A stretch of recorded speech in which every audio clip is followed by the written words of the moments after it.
Bismillahirrahmanirrahim. Assalamualaikum warahmatullahi wabarakatuh. Alhamdulillahilladzi faddala al-jumu'ata ala baqiyatil ayyami faja'alaha sayyidal ayyam.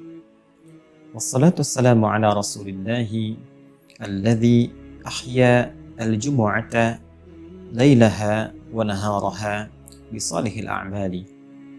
نصلي ونسلم على هذا النبي الكريم الرسول المبين سيدنا محمد الأمين وعلى آله وصحبه أجمعين وبعد.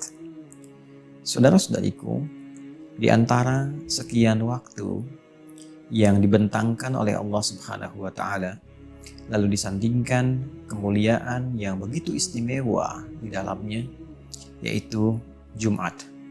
Jumat yang ditetapkan oleh Allah Subhanahu wa Ta'ala sebagai penghulu di antara sekian hari, Sayyidul Ayyam. Di hari itu diciptakan ayahanda kita Adam alaihissalam.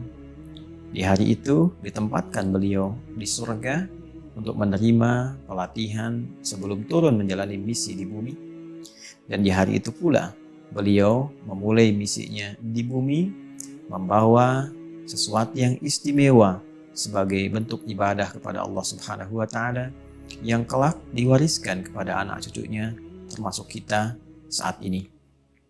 Di Jumat itu pula Allah Subhanahu wa Ta'ala memberikan banyak bentangan kemuliaan di siang dan malamnya. Bahkan Allah spesifik memberikan kesan keutamaan dengan menurunkan Quran surah ke-62 dengan namanya Al-Jumu'ah dan memanggil setiap insan beriman untuk bisa mengoptimalkan ibadah di hari Jumat ini dengan meningkatkan zikir kepadanya. A'udzubillahi minasyaitonirrajim. Bismillahirrahmanirrahim. Ya ayyuhalladzina amanu, hai seluruh yang beriman kepada Allah tanpa kecuali. Idza nudiya lis-salati min yaumil jumu'ati fas'au ila dzikrillah wa dzarul bai'. Dzalikum khairul lakum in kuntum ta'lamun. Hei seluruh insan yang beriman, tanpa kecuali, jika telah diseru kalian semua di hari Jumat itu untuk mengingat Allah, menunaikan sholat, beribadah kepadanya, maka bergegaslah bersiap dengan sempurna. Respon seruan itu, tinggalkan aktivitas jual beli atau berbagai hal yang menyertainya. Dan itu semua akan lebih mulia, istimewa jika engkau lakukan walaupun engkau barangkali belum mengetahuinya. Saudara-saudariku, untuk menyempurnakan kemuliaan-kemuliaan yang dimaksudkan, Nabi SAW bahkan merinci malamnya, siangnya, bahkan 24 jamnya dengan bentangan amal soleh yang mungkin kita optimalkan.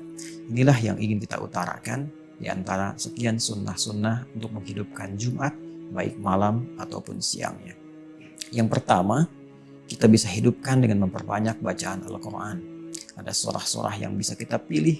Ada hadis-hadis juga yang menguatkan kepada kita untuk mengoptimalkannya. Seluruh ayat Al-Quran, surahnya mulia. Tapi ada beberapa surah yang kiranya bisa dioptimalkan dengan hikmah tertentu, khusus di hari Jumat, siang atau malamnya. Ada surah Al-Kahf, surah ke-18. Ada surah Yasin, pun demikian dengan surah As-Saffat. Bisa kita bacakan dan tidak lupa memohon kepada Allah, memperbanyak doa setelah tuntas membacakannya. Yang kedua, ada juga anjuran untuk memperbanyak sholawat kepada Rasulullah SAW. Diharapkan dengan sholawat itu tidak hanya menambahkan 10 kemuliaan bagi kita, tapi mendekatkan diri kita dengan Allah Subhanahu wa Ta'ala, mendekatkan diri kita dengan Rasulullah SAW.